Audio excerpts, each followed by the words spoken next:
ଜୀବନରେ ଆଗକୁ ବଢ଼ିବାର ଅଛି ତ ସମୟକୁ ବ୍ୟର୍ଥ କରନି, କାରଣ ଏହି ସମୟ ଅତି ମୂଲ୍ୟବାନ ଅଟେ।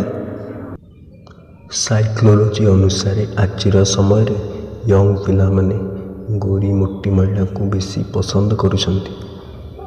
ଯେଉଁମାନେ ମୋଟି ସୁନ୍ଦର ମହିଳାଙ୍କ ସହ ଶାରୀରିକ ସମ୍ପର୍କ ରଖିବାକୁ ଇଚ୍ଛା କରନ୍ତି, ସେମାନେ ନିଜର ଲିଙ୍ଗକୁ ପ୍ରଥମେ ଶକ୍ତିଶାଳୀ କରିବାକୁ ପଡ଼େ। ମୋଟି ସୁନ୍ଦର ମହିଳାଙ୍କୁ ସମସ୍ତେ ଶୀଘ୍ର ଆକର୍ଷିତ ହୋଇଯାଆନ୍ତି, କାରଣ ସେମାନଙ୍କ ବଡି ଚଉଡ଼ା ଓ ଆକର୍ଷଣୀୟ ହୋଇଥାଏ। ମୋଟି ସୁନ୍ଦର ମହିଳାମାନେ ବେଶୀ ସମୟ ପର୍ଯ୍ୟନ୍ତ ଶାରୀରିକ ସମ୍ପର୍କ ରଖିପାରନ୍ତି। ମୋଟି ମହିଳାମାନେ ଶାରୀରିକ ସମ୍ପର୍କ ରଖିବା ବେଳେ ବେଶୀ ସମୟ ନିଅନ୍ତି, କାରଣ ସେମାନଙ୍କ ସନ୍ତୁଷ୍ଟି ବିଳମ୍ବରେ ଆସିଥାଏ।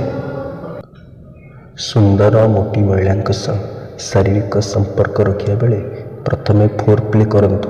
ଦେଖିବେ ମଜା ଆସିଯିବ ଓ ଏହା ନୂତନ ଅନୁଭବ ଦେବ।